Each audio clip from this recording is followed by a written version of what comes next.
तो good evening दोस्तों, welcome to विराज की वाणी। मैं हूं विक्की सिंह और स्वागत करता हूं आपके अपने यूट्यूब चैनल विराज की वाणी पर। आई होप दोस्तों आप लोग खुश होंगे, स्वस्थ होंगे। तो चलिए बढ़ते हैं कहानी की ओर। लेकिन इससे पहले एक छोटी सी रिक्वेस्ट दोस्तों, अगर चैनल पे पहली बार आए हो दोस्तों तो वीडियो को लाइक और चैनल को सब्सक्राइब ज़रूर कीजिएगा, क्योंकि आपके प्यार और साथ की वजह से हमारा ये चैनल हाफ मोनेटाइज हो चुका है, बस सब्सक्राइबर में कमी है। वेल दोस्तों, चलिए सीधा बढ़ते हैं कहानी में। इस कहानी के बारे में दोस्तों एक चीज़ कहूँगा कि इस कहानी को दोस्तों पूरा ज़रूर सुनिए। इस कहानी को सुनने के बाद ही आप समझेंगे दोस्तों कि एक्चुअल में डर क्या होता है। तो चलिए बढ़ते हैं कहानी में। दोस्तों, पढ़े लिखे लोगों को अक्सर ही भूत प्रेत आत्माएं ये सब कम पढ़े लिखे लोगों का अंधविश्वास लगता है।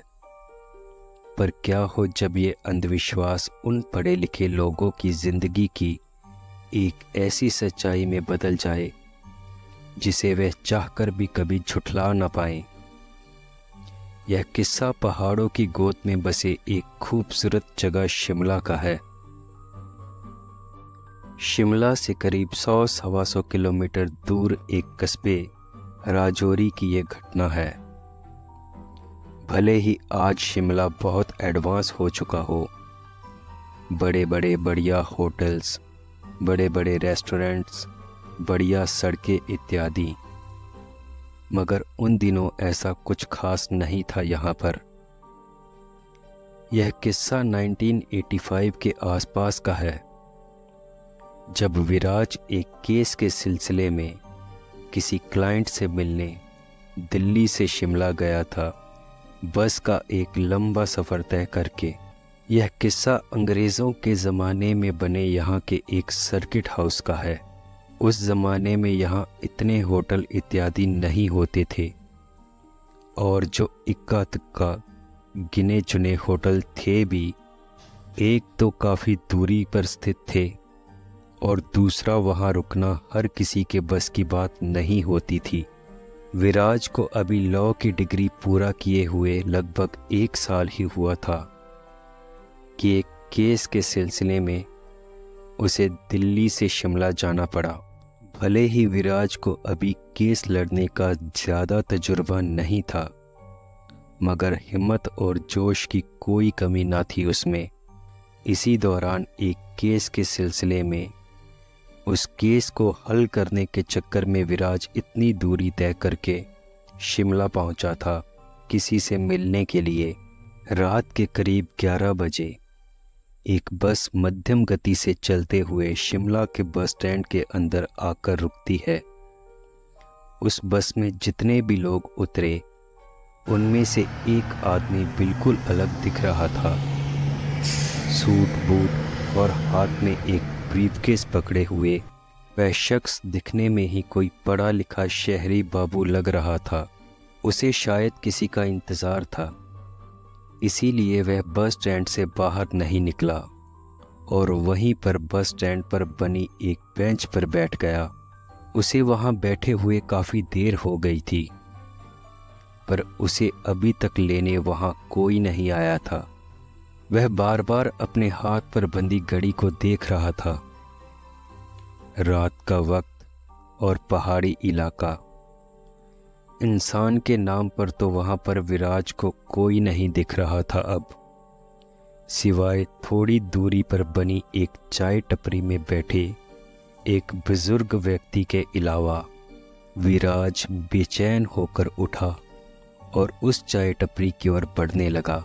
वहां टपरी पर एक बूढ़े काका थे, जिनकी उम्र लगभग 50-55 रही होगी, और वो काका चाय बना रहे थे। विराज ने उनसे जाते से ही कहा, अरे काका, ज़रा एक कप गर्मा गर्म चाय तो पिला दीजिए। उस आदमी ने विराज की ओर देखते हुए ही कहा, हाँ बाबूजी, अभी लीजिए। आधी रात को यूं विराज को अकेले देखकर उस बूढ़े काका ने पूछा, बाबूजी, किसी का इंतज़ार कर रहे हैं क्या? कोई लेने आने वाला है क्या? तब चाय की चुस्की लेते हुए ही विराज बोला, अरे हाँ काका, आने वाला तो था, पर अब लगता नहीं है कि पहुँचेगा। तब वह काका फिर से बोले, कहाँ से आ रहे हैं बाबूजी? तो विराज बोला, मैं दिल्ली का रहने वाला हूँ, यहाँ पर पहली बार ही आया हूँ। और काका ये बताइए कि लक्कड़ बाज़ार के लिए बस कितने बजे मिल जाएगी?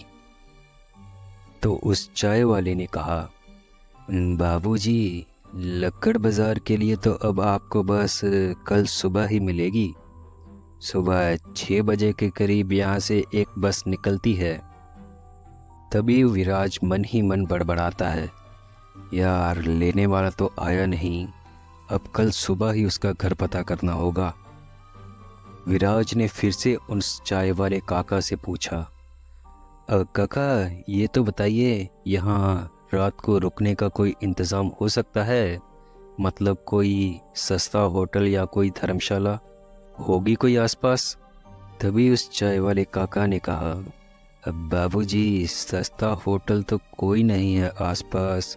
हाँ, धर्मशाला है, पर वो भी यहाँ से करीब 15 किलोमीटर की दूरी पर है। और वैसे भी रात का वक्त है और पहाड़ी इलाका है, अंधेरा सुनसान रास्ता होगा और आपको यहाँ से कोई सवारी भी नहीं मिलेगी। यह सुन विराज थोड़ा परेशान हो गया।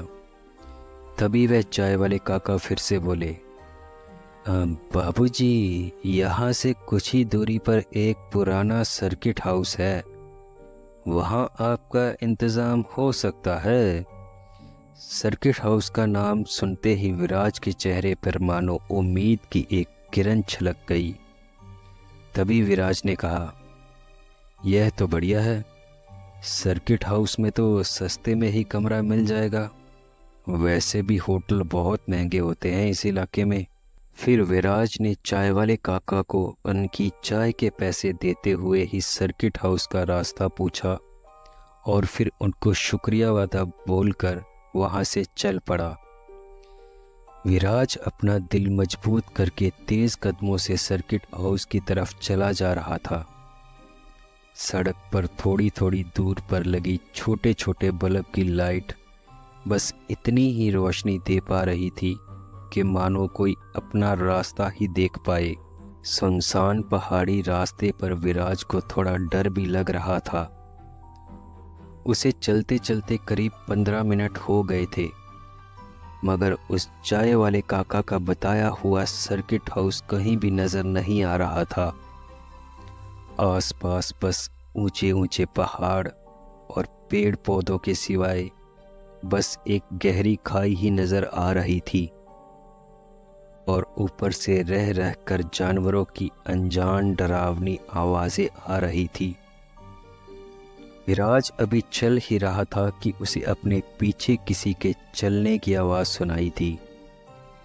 वह आहट काफ़ी धीमी थी, जो धीरे धीरे उसी की ओर आ रही थी। ऐसा लग रहा था जैसे कोई लाठी के सहारे चलकर उसी की तरफ पीछे पीछे आ रहा हो।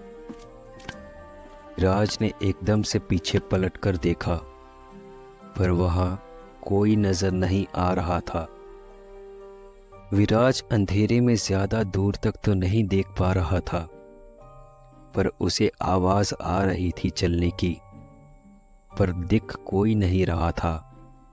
अब उसे थोड़ा डर और लग रहा था, पर वह तेज कदमों से आगे बढ़ने लगा। वह सोच ही रहा था कि पीछे कोई भी हो सकता है, उसी की तरह कोई मुसाफिर या फिर लूटपाट के इरादे से निकला रात के वक्त कोई लुटेरा। यह सोच सोच कर ही दिसंबर की उस सर्द रात में विराज के माथे पर पसीना आने लगा, पर वह बस तेजी से चलता जा रहा था। थोड़ी ही देर में उसे सर्किट हाउस की एक पुरानी सी बिल्डिंग नजर आई। विराज ने तेजी से दौड़ना शुरू किया और कुछ ही सेकंड में वो सर्किट हाउस के मेन गेट पर पहुंच गया। हाफते हुए ही गेट पर पहुंचते ही उसने पलटकर पीछे देखा, पर अब वहां कोई नहीं था। गेट के ऊपर बस एक छोटा सा पीला बल्ब जल रहा था जिसकी लाइट का होना ना होना एक समान था। विराज ने जोर से दरवाज़ा खटखटाया। करीब 1-2 मिनट दरवाज़ा खटखटाने के बाद उसे अंदर से एक आवाज़ आई, अरे सब्र करो भाई, कौन है, आ रहा हूँ। कुछ ही देर में दरवाज़ा खुला और हाथ में लालटेन लिए हुए एक बूढ़ा आदमी बाहर आया। में लालटेन लिए झुकी हुई कमर के साथ वह इंसान देखने में ही काफ़ी बुजुर्ग लग रहा था। तभी उस बुजुर्ग आदमी ने विराज से पूछा, कौन हो भाई, इतनी रात को यहाँ कैसे? तभी विराज बोला, जी देखिए, मेरा नाम विराज है और मैं एक वकील हूँ। दिल्ली से यहाँ एक काम के सिलसिले में आया था। मुझे बस रात बिताने के लिए एक कमरा चाहिए। आपका जो भी किराया होगा वो मैं दे दूँगा। वह बूढ़ा इंसान थोड़ा सोचते हुए बोला, मुसाफिर हो, ठीक है, आ जाओ अंदर। किराए का क्या है बेटा, आपकी जो खुशी हो दे देना। वैसे भी यह कोई बड़ा होटल तो है नहीं, यहाँ तो मजबूर और ज़रूरतमंद ही आते हैं, वह भी कभी कभार ही। यह सुनकर विराज के मानो इतनी खुशी हुई हो उसे, जैसे कोई बड़ा केस जीत लिया हो। दरवाजे के अंदर आते से ही उसे एक बगीचा सा बना दिखाई दिया, जिसे हम पार्क या छोटा सा लॉन भी कह सकते हैं।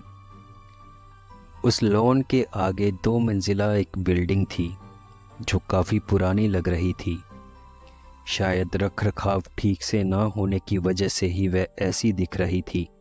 बगीचे में लगे पौधे भी मानो सूख चुके थे, जैसे कई महीनों से उन्हें पानी ना दिया गया हो। विराज अभी अंदर देख ही रहा था कि उस बुजुर्ग आदमी की आवाज़ आई, बाबू साहेब, एक बात पूछूं? विराज ने हाँ में ही गर्दन हिलाई तो उस बुजुर्ग आदमी ने कहा, रात को इतनी ठंड में आप यह हालत में कैसे? आपके माथे पर इतना पसीना कहीं से दौड़ते हुए आ रहे हैं क्या? विराज ने कहा, जी काका, कोई जैसे मेरा पीछा तो कर रहा था पर दिखाई कोई नहीं दिया। पर आपको कैसे पता चला? तभी उस बूढ़े आदमी ने जवाब दिया, यह पहाड़ी इलाका है साहब जी। सुनसान पहाड़ी रास्तों पर रात को इंसानों के अलावा भी कई चीज़ें घूमती हैं। बूढ़े की बात सुनते ही विराज चौंकते हुए बोला, इंसानों के अलावा भी? मैं समझा नहीं। तभी वह बूढ़ा थोड़ा हंसते हुए ही बोला, खैर छोड़िए बाबू साहिब, अब आप यहाँ आ गए हैं तो कोई चिंता न करे। खैर आपको भूख लगी होगी, कुछ खाएंगे क्या? तभी विराज बोला, अरे काका, मैं अभी चाय के साथ ब्रेड खा के आ रहा हूँ। ज़्यादा भूख तो नहीं है, पर अगर हल्का फुल्का कुछ खाने में हो तो चल जाएगा, जिससे आपको भी अधिक कष्ट ना हो। तभी वह सर्किट हाउस का बूढ़ा चौकीदार बोला, अरे इसमें कष्ट की क्या बात है बाबू साहेब, कुछ अंडे पड़े हैं, कहे तो अंडे की भुर्जी या फिर आमलेट बना दूं और साथ में चाय पी लीजिएगा। ठंड का मौसम है और इसके अलावा तो बाबू साहिब अभी और कुछ भी बन ना पाएगा। तभी विराज बोला, अरे चाय की क्या ज़रूरत है काका, आप आमलेट ही बना दो, मेरे पास थोड़ी विस्की पड़ी है, बस मेरा काम बन जाएगा, अच्छी नींद आ जाएगी। तभी वह बूढ़ा चौकीदार एकदम से बोला, ना बाबूजी, ऐसी गलती मत करना। जब तक आप इस सर्किट हाउस के अंदर हैं, शराब मत पीना। तभी विराज चौंकते हुए बोला, ऐसा क्यों काका? अब वैसे भी मैं कोई शराबी थोड़ी ना हूँ, मैं तो बस सफ़र की थकावट मिटाने के लिए 2 पैग लगाने की सोच रहा था। तभी वह बूढ़ा चौकीदार बोला, वो क्या है ना बाबू साहिब जी, मैं यहाँ अपनी पोती के साथ रहता हूँ और उसे ये सब पसंद नहीं। खामखा गुस्सा हो जाती है, नादान है ना बेचारी। इसीलिए आप जब तक यहाँ है शराब मत पीजिएगा। तब विराज एक लंबी सांस लेते हुए बोला, ठीक है काका, नहीं पिएंगे। आप वो आमलेट ही बना दो बस और कमरा दिखा दो। तब उस बूढ़े चौकीदार ने विराज को दूसरी मंजिल का एक कमरा खोल दिया और विराज भी अपना बैग एक टेबल पर रखकर बिस्तर को झाड़ते हुए सीधा करने लगा। उस कमरे की हालत भी सर्किट हाउस की तरह खस्ता ही थी, पर विराज ने सोचा, खैर कोई बात नहीं, बस रात ही तो काटनी है। तभी थोड़ी ही देर में वह बूढ़ा चौकीदार विराज के लिए आमलेट भी बना लाया और साथ में पानी का एक जग भी लाकर विराज को देते हुए बोला, ये लीजिए बाबू साहेब, और कुछ चाहिए हो तो अभी बता दीजिए। वो क्या है ना, इस उम्र में बार बार ऊपर नीचे सीढ़ियाँ चढ़ा नहीं जाता। तो विराज ने कहा, अरे नहीं काका, और किसी चीज़ की ज़रूरत नहीं, अब तो बस खाकर थोड़ा आराम कर लूं, क्योंकि सुबह मुझे जल्दी निकलना है। तभी वह बूढ़ा जाते हुए एकदम से दरवाजे के पास रुक गया और पलट कर बोला, याद है ना बाबू साहेब, यहाँ शराब मत पीना। और इतना बोलकर वह धीरे धीरे से नीचे की ओर सीढ़ियाँ उतरते हुए अपने कमरे की ओर चला गया। थोड़ी देर बाद ही विराज को नीचे से दरवाज़ा बंद करने की आवाज़ आई। उसने उठकर देखा खिड़की से नीचे की ओर, तो पाया कि उस बूढ़े चौकीदार ने अपना कमरा बंद कर लिया है। पर तभी विराज मन ही मन बड़बड़ाया, आया बड़ा शराब मत पीना, जैसे मैं किसी मंदिर में आया हूँ जो पाप हो जाएगा। तभी विराज ने अपने बैग से विस्की की एक छोटी बोतल निकाली और पैग लगाकर ऑमलेट खाने लगा। फिर थोड़ी देर बाद विराज ने बची हुई शराब की बोतल को बंद करके वहीं टेबल पर रख दिया और बिस्तर पर लेटकर आराम से सो गया। तभी आधी रात के करीब उसे कुछ आवाज़ आई। वह आवाज़ ऐसी थी जैसे अचानक से कांच टूटा हो। उस आवाज़ से उसकी नींद खुल गई। विराज ने लाइट जलाकर देखा तो बिस्तर के पास पड़ी शराब की बोतल टूट चुकी थी। उसे लगा शायद कोई चूहा वगैरह आया होगा जिसने बोतल गिरा दी। तभी उसे चौकीदार की बात याद आई और वह मन ही मन बड़बड़ाया, ओ शिट यार, अब वह बूढ़ा कहीं ये सब देखकर सुबह हल्ला न कर दे। यह सोचकर उसने अपने बैग से अखबार निकालकर उस शराब को साफ किया और कांच के टुकड़ों को उसी अखबार में लपेटकर खिड़की से बाहर की ओर फेंक दिया और वापस बिस्तर पर लेट गया। पर अब उसे नींद नहीं आ रही थी। विराज ने अपनी घड़ी में टाइम देखा तो रात के करीब 3:15 बज रहे थे। उसने सोचा, चलो थोड़ी ही देर में सुबह होने वाली है, क्यों ना थोड़ी देर बाहर ताज़ी हवा खाई जाए। यह सोच वह बाहर लॉन में चला गया सैर करने के लिए। विराज ने बाहर बगीचे में टहलते हुए ही एक सिगरेट निकाली और उसे जलाकर पीने लगा। तभी उसकी नज़र सामने उस बूढ़े चौकीदार के कमरे की तरफ गई। दरवाजे के नीचे से बल्ब की रोशनी की एक बारीक सी रेखा उसे दिखाई दी। विराज थोड़ा हैरानी से उस कमरे की ओर बढ़ा। हिचकिचाते हुए उसने जैसे ही दरवाजे को हाथ लगाया, वह दरवाज़ा धीरे से खुल गया और उसी चौकीदार की एक आवाज़ आई, क्या बात है बाबू साहेब, नींद नहीं आ रही क्या? विराज ने देखा कि अंदर दीवार की तरफ मुंह किए एक पुरानी आराम कुर्सी पर बैठे हुए वह बूढ़ा चौकीदार हाथ से तंबाकू मल रहा था। तभी विराज चौंकते हुए ही बोला, अरे बाबा, आप सोए नहीं अभी तक? इतनी रात तक जाग रहे हैं? तभी वह बूढ़ा चौकीदार बोला, जाग तो आप भी रहे हैं बाबू साहेब, कब से बाहर इधर उधर टहल रहे हैं। तभी विराज फिर से बोला, बाबा, आपने कैसे पता चला कि मैं ही आया हूँ और बाहर यहीं टहल रहा था? तो वह चौकीदार हंसते हुए ही हाथ से तंबाकू जाड़ते हुए बोला, कमाल करते हैं बाबू साहेब, भूल गए क्या? यहाँ आपके और हमारे सिवा है ही कौन जो कोई और आएगा।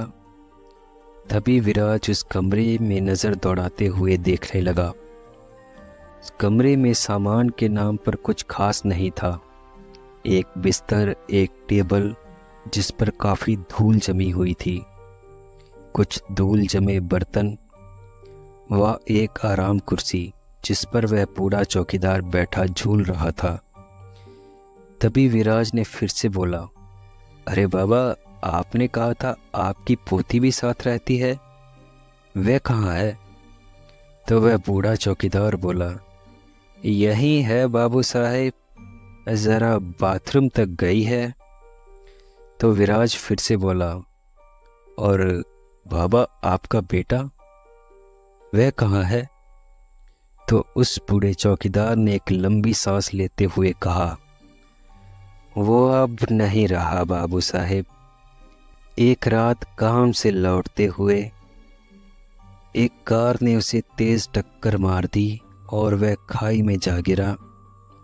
वह अपनी चाय टपरी से वापस घर लौट रहा था। रात को पुलिस जांच होने पर पता चला कि कार में शहर से कुछ लड़के यहाँ घूमने आए थे और उन्होंने शराब पी रखी थी। गाड़ी कंट्रोल न कर पाने की वजह से ये हादसा हो गया और मेरे बेटे की मौत हो गई बाबू साहेब। थोड़ा रुककर वह चौकीदार फिर से बोला, शराब से याद आया बाबू साहेब, कहीं आपने कमरे में शराब तो नहीं पी? यह सुन विराज थोड़ा हिचकिचाते हुए ही बोला, अरे अरे नहीं बाबा, आपने मना कर दिया था ना, तो कैसे पीते? यह सुन वह बूढ़ा चौकीदार थोड़ा मुस्कुराया। फिर विराज बोला, खैर सुबह होने वाली है, मैं ज़रा ना धोकर फ्रेश हो जाऊं, मुझे 6 बजे वाली बस भी पकड़नी है। यह बोल विराज वापस बाहर आ गया। उसके बाहर आते ही कमरे का दरवाज़ा अपने आप ही एक धड़ाम की आवाज़ करते हुए बंद हो गया। विराज ने पलटकर देखा तो उसे बड़ी हैरानी हुई, पर उसे लगा शायद उस बूढ़े चौकीदार ने ही बंद किया होगा और वह अपने कमरे की ओर बढ़ने लगा। तभी उसकी नज़र ऊपर कमरे की ओर गई। उसे लगा जैसे वहाँ कोई खड़ा है। अंधेरा काफ़ी था और ठीक से कुछ दिख भी नहीं रहा था। तभी विराज को लगा शायद उसके मन का कोई वहम होगा। उसने ज़्यादा ध्यान नहीं दिया और आगे बढ़ने लगा। तभी अचानक से अंधेरे में उसका पैर फिसला और वह मुंह के बल जोर से ज़मीन पर जा गिरा। विराज के मुंह पर थोड़ी चोट भी लगी थी। वह अभी अपनी चोट पर हाथ लगाकर देख ही रहा था कि कोई उसके ऊपर कूदा। विराज नीचे ज़मीन पर गिर पड़ा। उसे अपनी पीठ पर काफ़ी वज़न महसूस हो रहा था। वज़न इतना भारी था कि विराज से उठा भी नहीं जा रहा था। तभी विराज को अपने कंधे पर कुछ धंसता हुआ महसूस हुआ और वो बुरी तरह से दर्द से चीख पड़ा। किसी ने अपने तेज दांत विराज के कंधे पर गाड़ दिए थे। नीचे ज़मीन पर छटपटाते हुए ही एक पत्थर विराज के हाथ लगा और उसने पूरी जान लगाकर वह पत्थर पीछे की ओर मारा। ऐसा करते ही वह भारी वजन विराज की पीठ से हट गया। विराज दर्द से तड़पते हुए ही उठकर इधर उधर देखने लगा, पर वहां कोई नहीं था। तभी विराज को एक लड़की की बहुत ही डरावनी हंसी की आवाज सुनाई दी, जिसे सुन विराज के होश उड़ गए। उसने हाथ लगाकर अपने कंधे पर देखा तो उससे काफी खून बह रहा था। वह डर कर अपना कंधा पकड़े ही वापस से बूढ़े चौकीदार के कमरे की तरफ भागने लगा। कमरे के बाहर पहुंच वह जोर जोर से दरवाजा पीटने लगा, पर दरवाजा नहीं खुला। वह लगातार दरवाजा पीटते हुए चौकीदार से मदद के लिए गुहार लगाने लगा, मगर चौकीदार को तो मानो जैसे कुछ सुनाई ही नहीं दे रहा हो। तभी उसे अपने पीछे किसी के गुर्राने की तेज आवाज आने लगी। वह कुछ भी हो सकता था जो एकदम से विराज के पीछे ही खड़ा था। विराज की तो मानो एकदम से हवा टाइट हो गई। वह जो कुछ भी था विराज के एकदम से पीछे ही था। वह कुछ भी हो सकता था। ऐसे सुनसान पहाड़ी इलाके में किसी जंगली जानवर का आ जाना भी कोई हैरानी की बात नहीं होती, मगर जैसे ही विराज पीछे पलटा तो वह कोई जंगली जानवर नहीं था। वहाँ एक लड़की खड़ी थी जिसके बाल बिखरे हुए थे और बिखरे हुए बालों ने उसका आधा चेहरा ढका हुआ था। उसके कपड़े फटे हुए और बहुत ही गंदे हुए पड़े थे मिट्टी से। शरीर पर जगह जगह चोटों के गहरे निशान थे। जैसे ही विराज ने उसके चेहरे की ओर गौर से देखा तो उसकी चीख निकल गई। उसकी आंखों की जगह गहरे काले गड्ढे थे। मुंह में से नुकीले दांत बाहर की ओर निकले हुए थे जिन पर खून लगा हुआ था, और मुंह से भी खून की लार जैसे टपक रही थी। विराज समझ गया कि अभी उसके कंधे पर जिसने काटा था वो यही थी। उसने वहां से अपनी पूरी जान लगाकर भागना शुरू किया। वह मेन गेट से होते हुए सड़क की ओर भागने लगा। उसे अपने पीछे किसी के चलने की आवाज आ रही थी उस सुनसान सड़क पर। यह आवाज बिल्कुल वैसी ही थी जैसी उसने आते वक्त सुनी थी। वह लगातार भागता जा रहा था और वह आवाज भी तेजी से उसकी ओर ही बढ़ती हुई आ रही थी। आज को भागते हुए सड़क के बीचों बीच हल्की रोशनी में कोई आदमी खड़ा दिखाई दिया।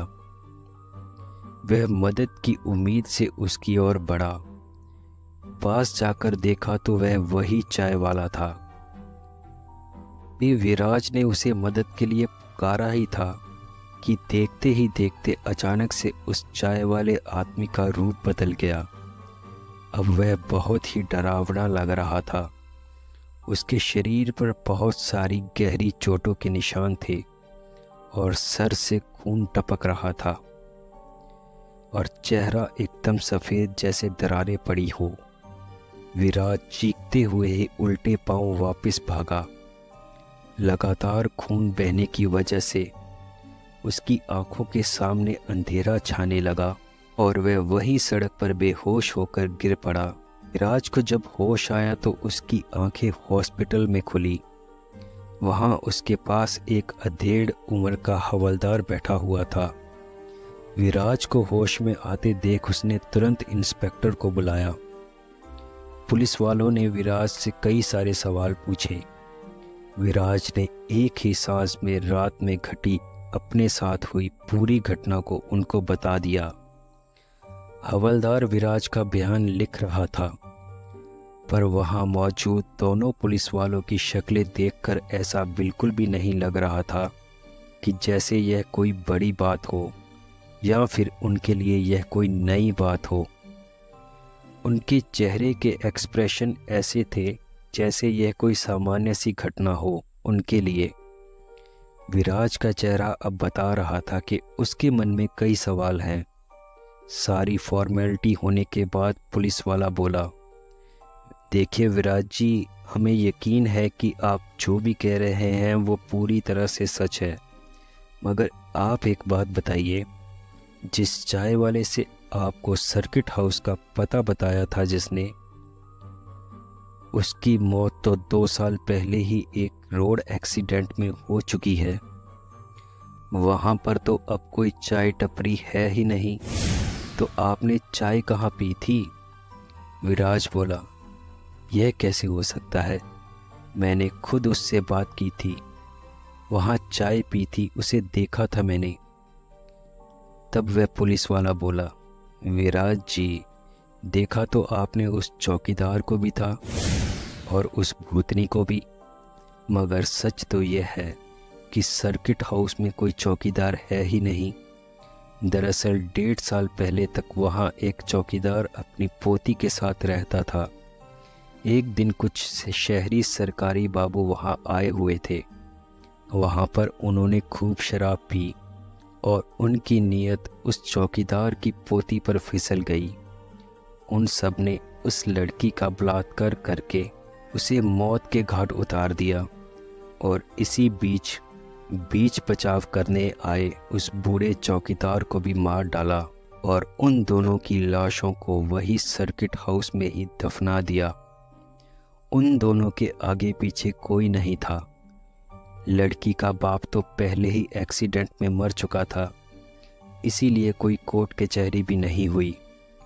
मगर कुछ ही दिनों में वहाँ पर बहुत ही भयानक घटनाएं होने लगी। धीरे धीरे यह बात पूरे इलाके में फैल गई कि वह सर्किट हाउस भूतिया है। आप बाहर से आए हैं इसीलिए वहाँ चले गए, वरना रात तो छोड़िए, कोई दिन में भी उस तरफ नहीं जाता। आपकी किस्मत अच्छी है जो आप जिंदा बच गए, वरना अब तक बहुत से लोग वहाँ अपनी जान गंवा चुके हैं। फिर हवलदार ने गौर से विराज के गले में पहने भगवान शिवजी के लॉकेट को देखते हुए कहा, भगवान की कृपा है आप पर, वरना आपका नाम भी उस सर्किट हाउस के भूतों द्वारा मारे गए लोगों की लिस्ट में होता, जिनकी ठीक से शिनाख्त भी नहीं हो पाती। आज यह सब जानकर मानो सुन्न हो गया था। उसे अब यकीन हो गया था कि आज तक जिन बातों का मजाक वह बनाता रहा, उनकी भी एक दुनिया होती है, भूत प्रेत होते हैं। हवलदार के जाने के बाद विराज ने हॉस्पिटल के रिसेप्शन से अपने घर पर फ़ोन किया और अपने माता पिता को अपने साथ बीती पूरी घटना बता दी कि उसके माता पिता उसे लेने के लिए दिल्ली से शिमला की ओर निकल पड़े।